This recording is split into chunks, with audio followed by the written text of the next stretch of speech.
Is everybody ready? Everybody turned on?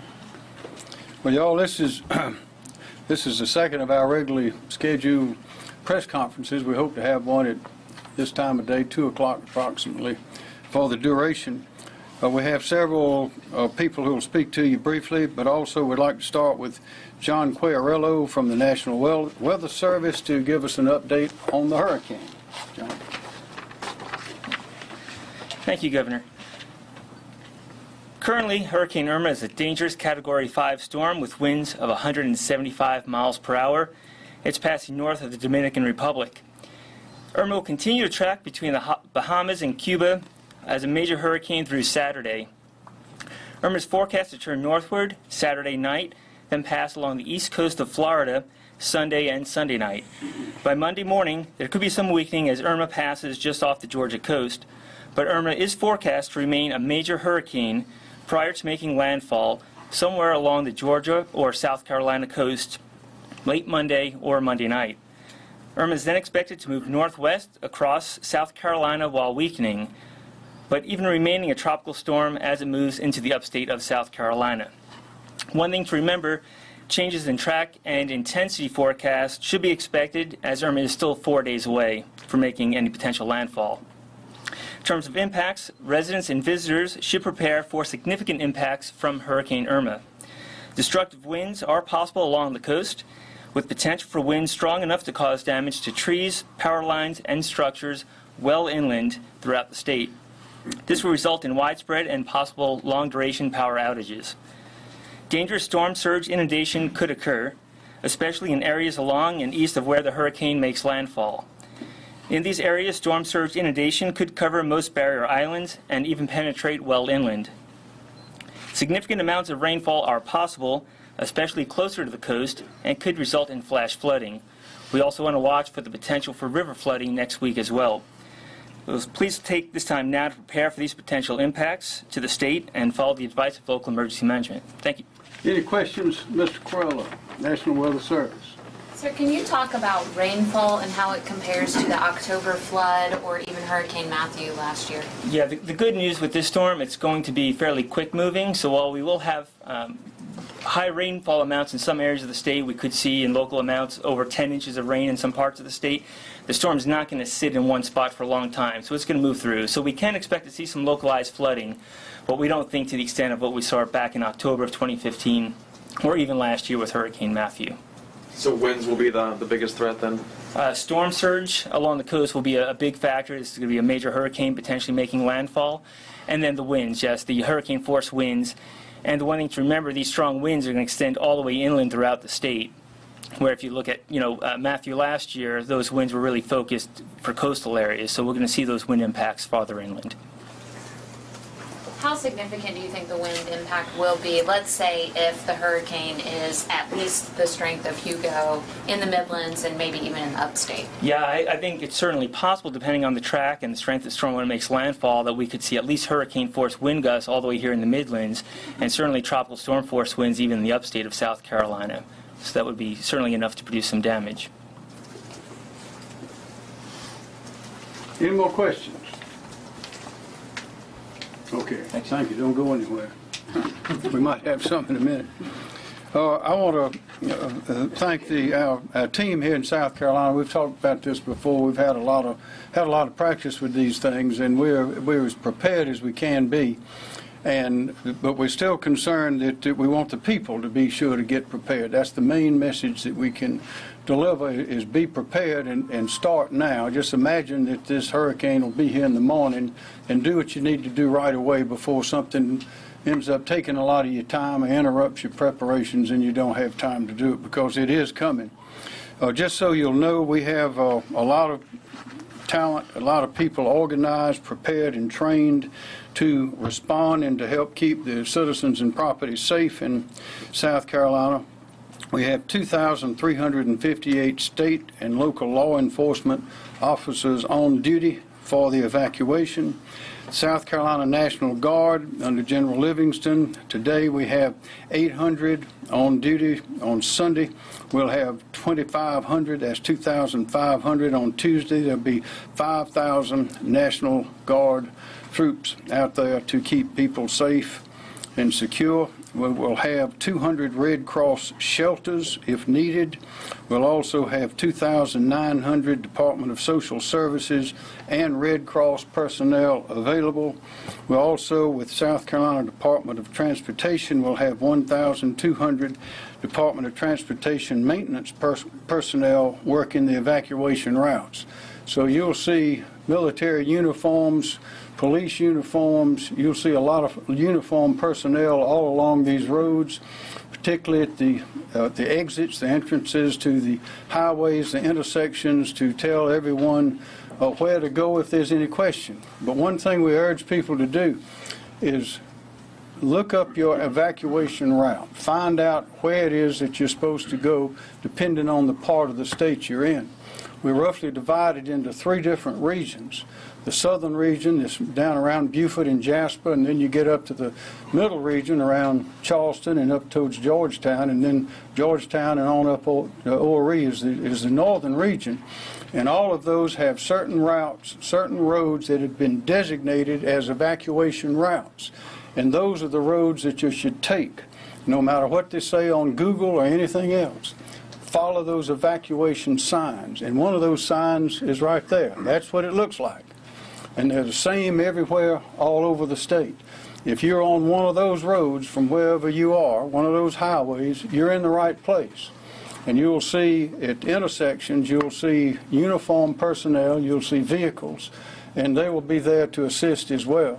But what we want to do is people to understand where they're supposed to go, how they get from where they are to getting on up to the upstate, and try to move briskly and understand where you're going before you start. So now is the time to do that. This map depicts some of these roads.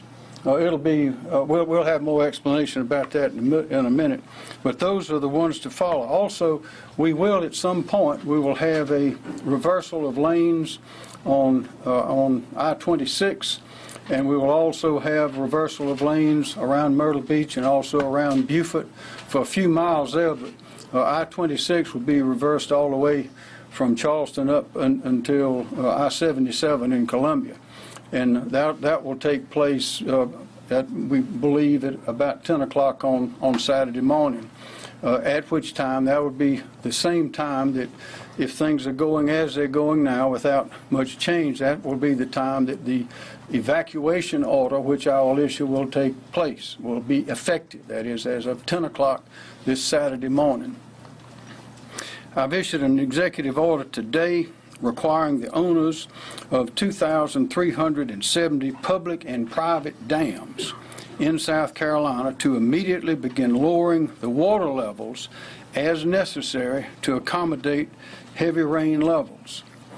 What that means under the law is they should go examine the dams, understand that rain is coming, make a decision as to how much water should be left in that behind that dam, and lower it appropriately. And if that is not done, we have the authority for DHEC to go and help them do it, and do it themselves if the owners refuse to do it or are not able to do it. On health care facilities, I've issued an executive order today requiring the evacuation of facilities along the coast in the potential impact zones along the coast. This is nursing homes, healthcare facilities, from Hurricane Irma as of 2 o'clock today. That order takes effect as of 2 o'clock today. Where are those? What counties are they in? Those facilities, healthcare facilities, are located in the counties of Jasper, Beaufort, Colleton, Dorchester, Charleston, Berkeley, Georgetown, and Horry. I'll repeat them. The counties of Jasper, Beaufort, Colleton, Dorchester, Charleston, Berkeley, Georgetown, and Horry. That is where the health care facilities need to begin evacuation as of 2 o'clock today, which is just passed. What is a health care facility? A health care facility includes hospitals, nursing homes, assisted living facilities, alcohol and substance abuse hospitals, and other similar types which are listed in the executive order. I'll say it again. Those healthcare facilities include hospitals, nursing homes, assisted living facilities, alcohol and substance abuse hospitals, and other similar types which are listed in the executive order. As I mentioned, I intend to issue an evacuation order which will take place as things now stand at 10 o'clock on Saturday morning. It is also at that time that the lane reversals on I-26 and several of the other roads in the other zones will have their lane reversals beginning to be in effect. And that means you will not be able to get on the road at the end at which the traffic is flowing. All the lanes will be going in one direction. Also, it's likely that I will announce tomorrow that schools and government offices will be closed on Monday, September the 11th and Tuesday, September the 12th in some or all of the 46 counties in the state. Again, I will announce tomorrow, it's likely that schools and state government offices will be closed on Monday, September the 11th.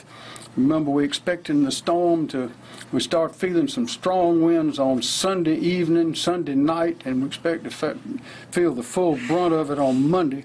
So we expect to close those schools on Monday, September the 11th, and Tuesday, September the 12th, in some or all of the counties. Why would we close the schools away from the coast on up and towards the upstate? That's because we're going to have a lot of people trying to get away from the coast and to go to the Midlands and the upstate. So we can't have school buses and children and a lot of traffic there. We're trying to clear it out as much as we can to allow this flow of traffic to go unimpeded. And there's one other thing to remember.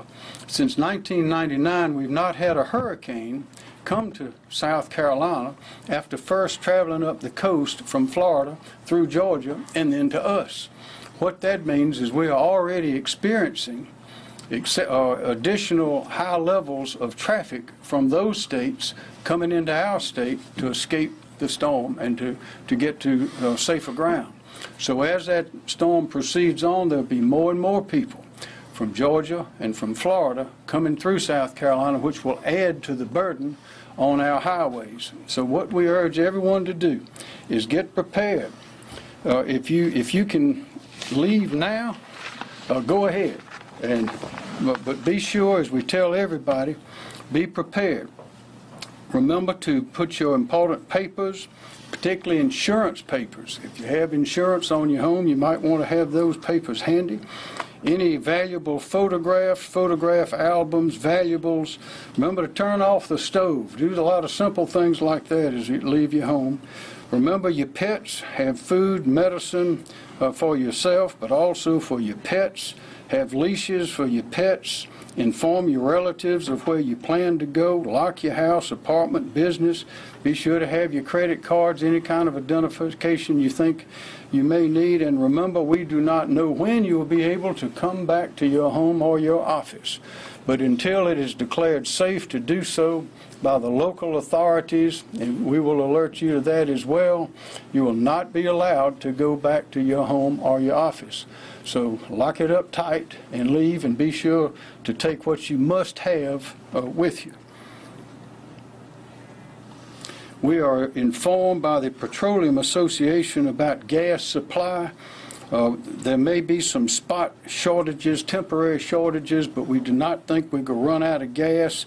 The stations are being resupplied. The worst thing that we can do is panic and everybody run out and get more gas and fill up a lot of containers and things that they're really not going to need. If we have a deliberate but constant process that is set out by these signs and by the directions and the instructions and information that we'll be disseminating, we ought to be able to have a good, orderly process that will keep us all safe and secure and protect our property. So that's the beginning of this message. Does anyone have any questions for me before we go farther? Yes, I'm unclear. Have you actually ordered an evacuation? Or are you saying? No, ma'am. Okay. Not yet. Just a health purpose. Right, but you said 10 a.m. Saturday. That's right. That is if I order an evacuation, that is the time at which it will go into effect. at 10 o'clock Saturday morning. And- Saturday morning. Same thing for the reversal of the roads. Will that be a mandatory evacuation? Yes, ma'am.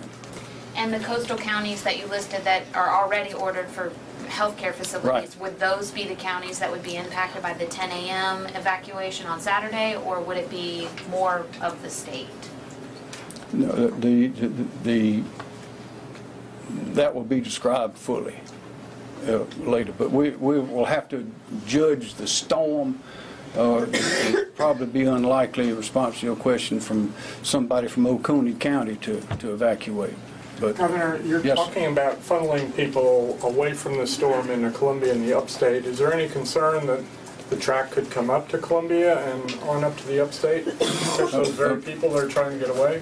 yes, there is. That's why we're urging people to go ahead and go right now if you can. Go as soon as you can. I mean, there's no prohibition in the law for somebody to leave right now. Before we go too far, maybe some of these others will answer some of these questions as we go forward. General Livingston. The governor talked about the movement of personnel. Just want to kind of give you a summary of that. We have activated 800 National Guardsmen to do planning and to assist the Highway Patrol and DOT in lane reversal at traffic control points.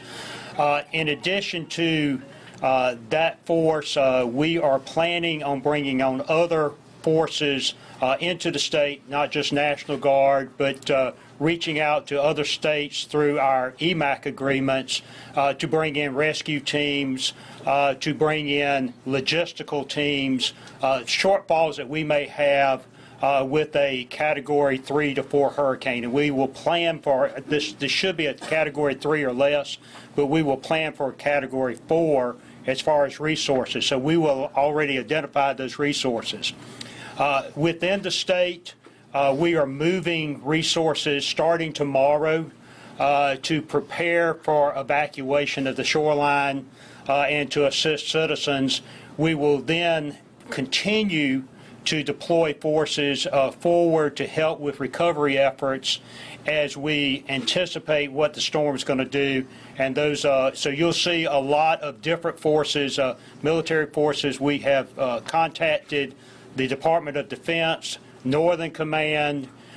We have access to federal forces, federal military forces, as well as civilian and other agencies from states around us. So we are planning, like I said, for a Category 4 storm, and we should be well prepared from the state perspective. Thank you, General. Secretary Hall. Yes, sir. Thank you. Thank you, Governor. As the Governor mentioned, we are starting to see the impacts of our neighboring states' traffic flowing this way. I-95 in particular, we're starting to see some very heavy traffic flows on that section of interstate coming out of the Georgia area. Our travel speeds on I-95 near the Georgia border are somewhere in the neighborhood of about 15 to 20 miles per hour, so it is congested currently moving up towards the Columbia area, going forward across the state. We're seeing similar delays on the I-20 and I-85 corridors coming in, again, from the Georgia area.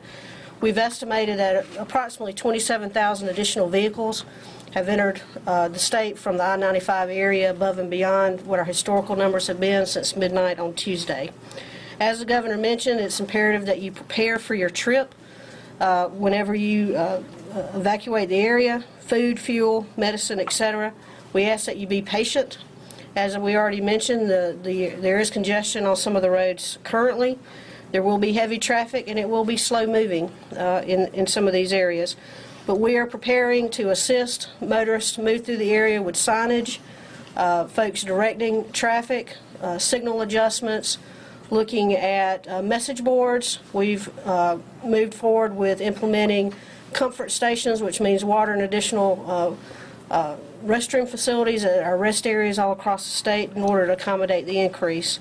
We also intend to deploy our State Highway Emergency Patrol units, our SHEP units, to assist motorists as we go along throughout the event in case there's a breakdown or any other issue that a motorist needs to help get out of the way of the traffic and or get to the next stop.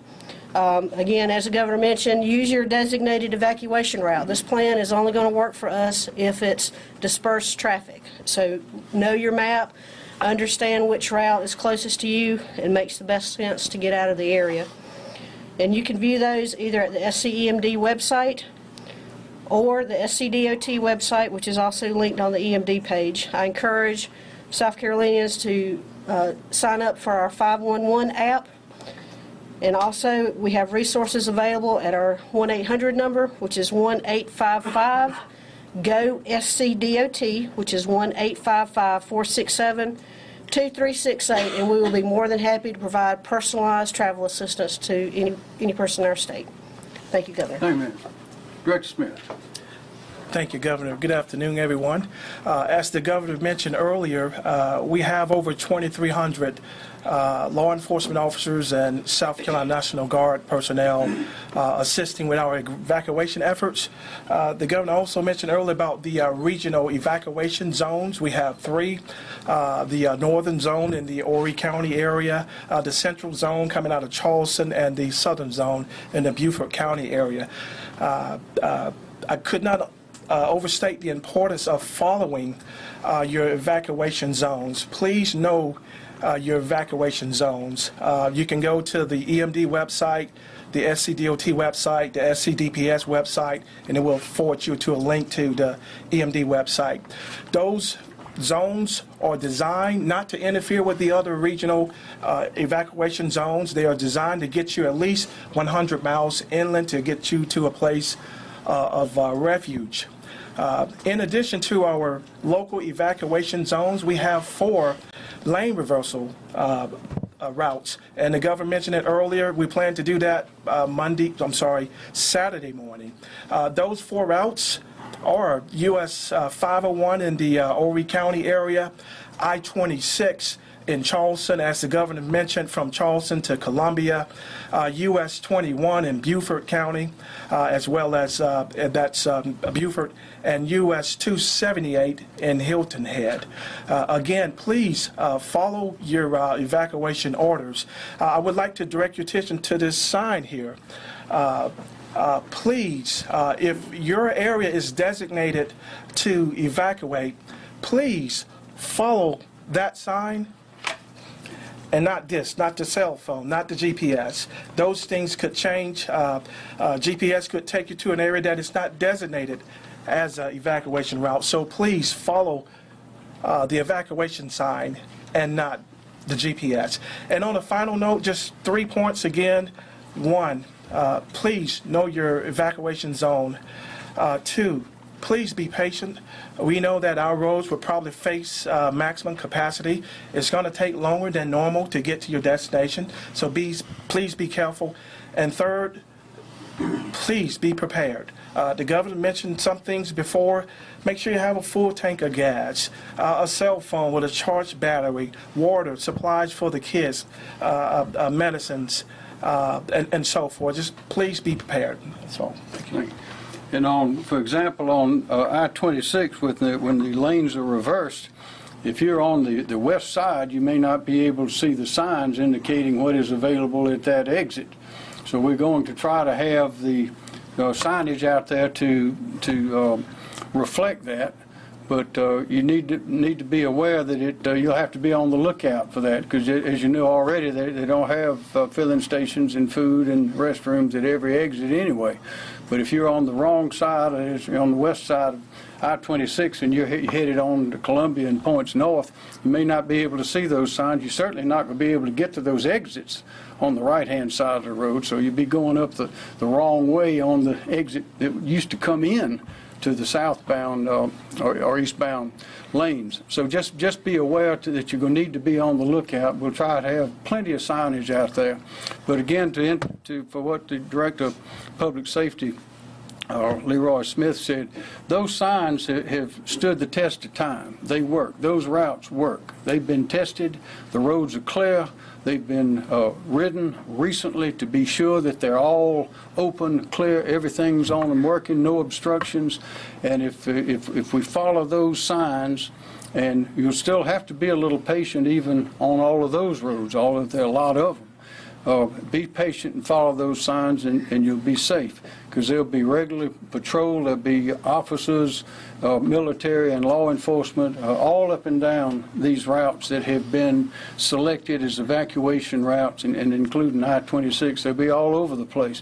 If you get off on some other road somewhere, you might be out there by yourself and stuck with a tree or high water or something else, and you might not be able to get back where you want to go. So just stick. We've got a great plan.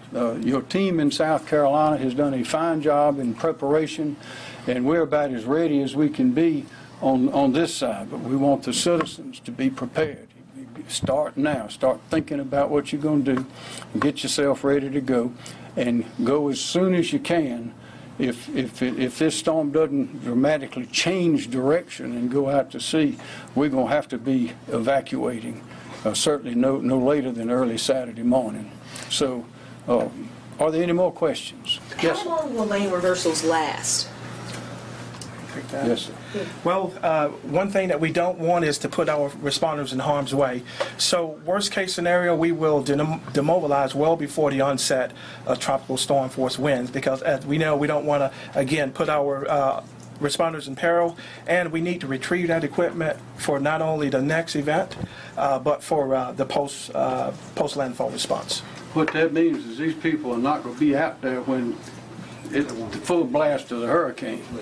They're going to be gone, just like everybody else. So that's why we have to start now. How many health facilities and patients are impacted? Any idea?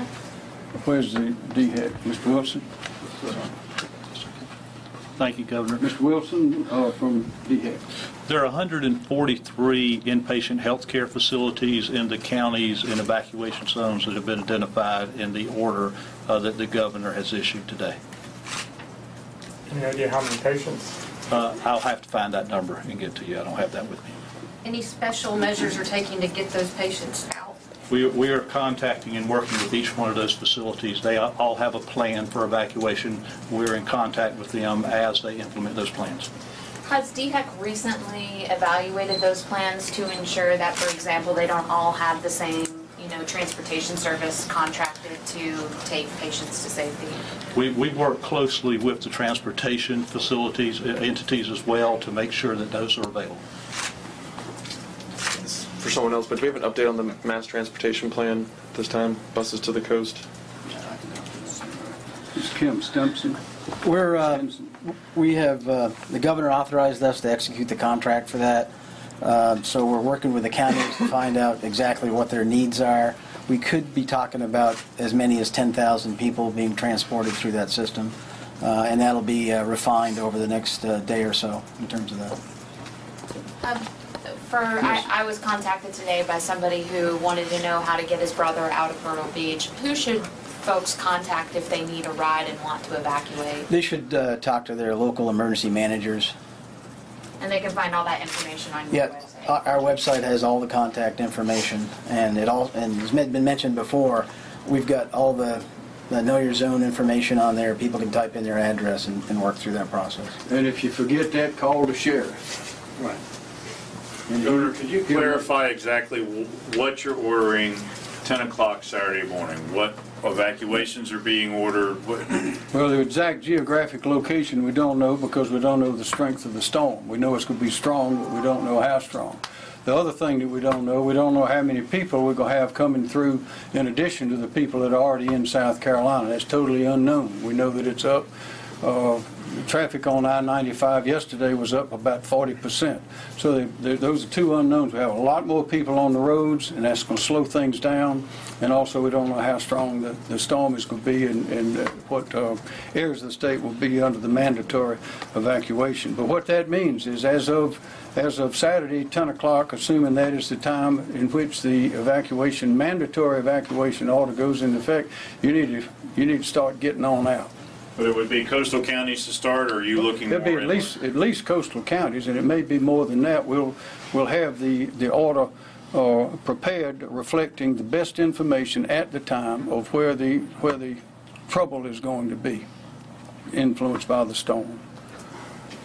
And you're still thinking you'll make that call tomorrow? We'll be studying, yes, but we'll be thinking and gathering information right up until the time we issue the order.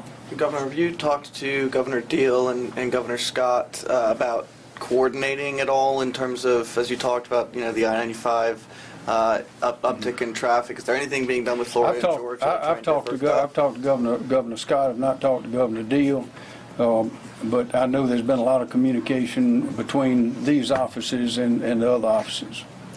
Is there anything being done to try to mitigate the amount of traffic that is on I-95? Well, they're doing a lot of the same things we're doing.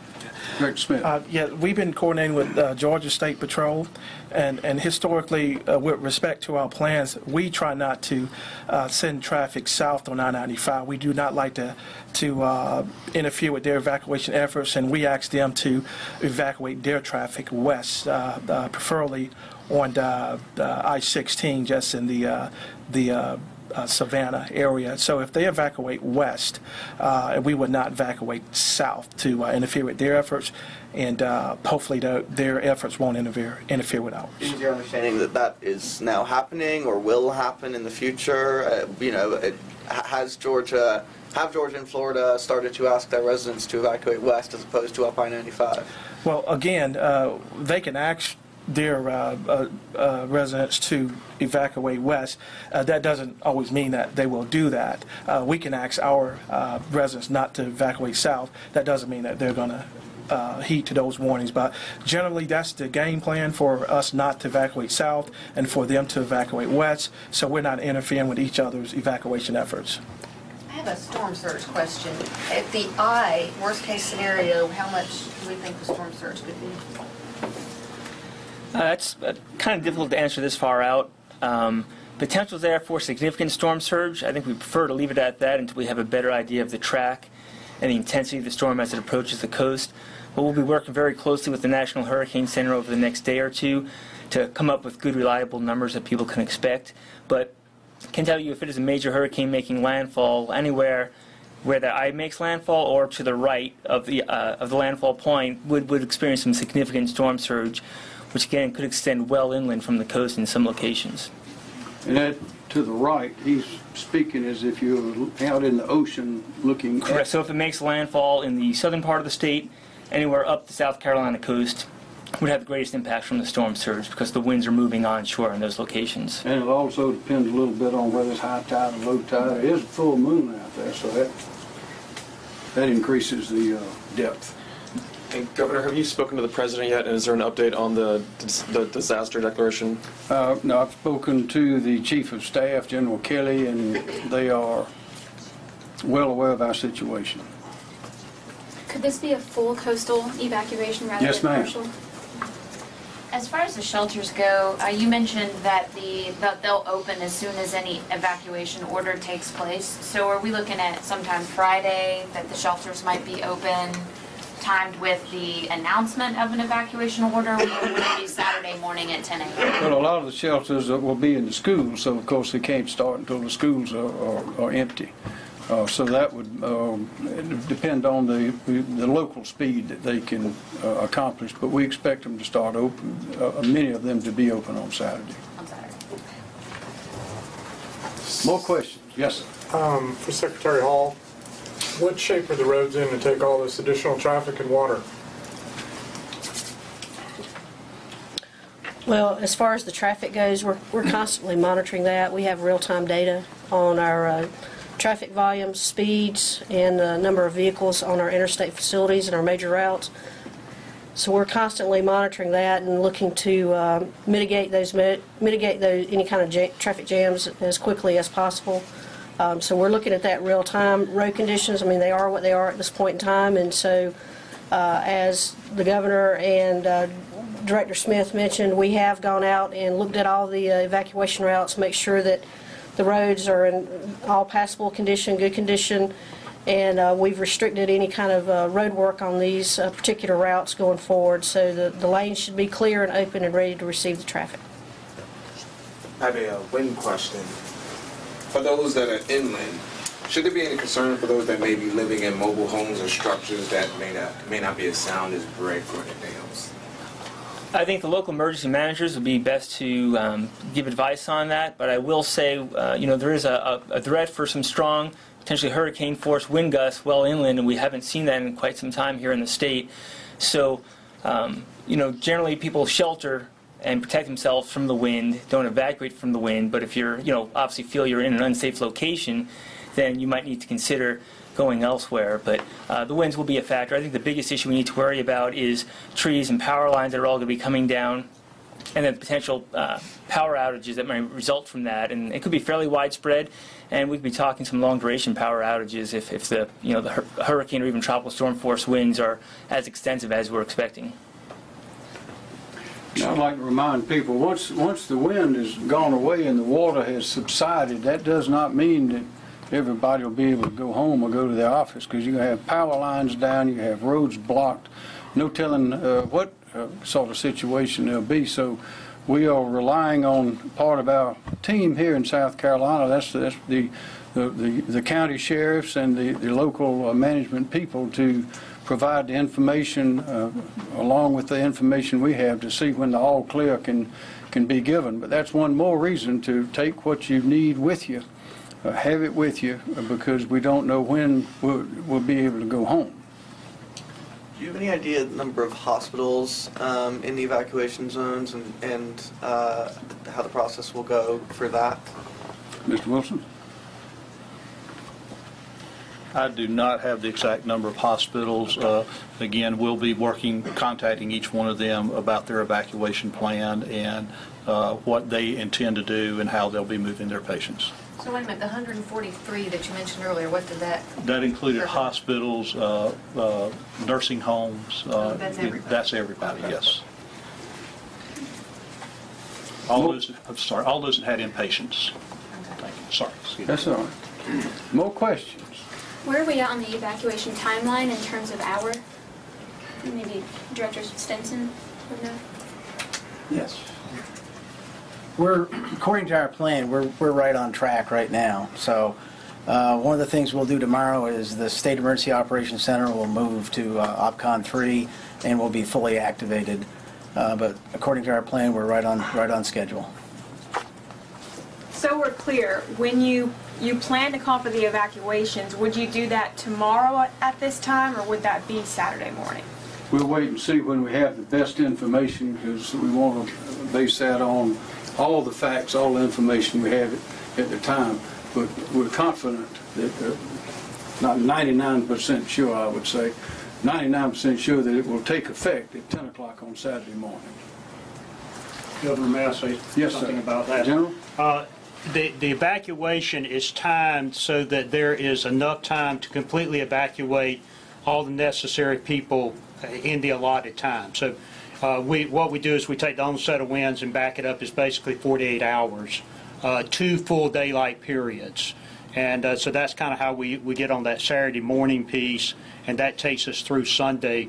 And then you're looking at the tropical force winds sometime early Monday morning, and then that's when we start closing those lanes. So it gives you an idea that there's plenty of time to evacuate, but if you want to get out early, that's not a bad idea either.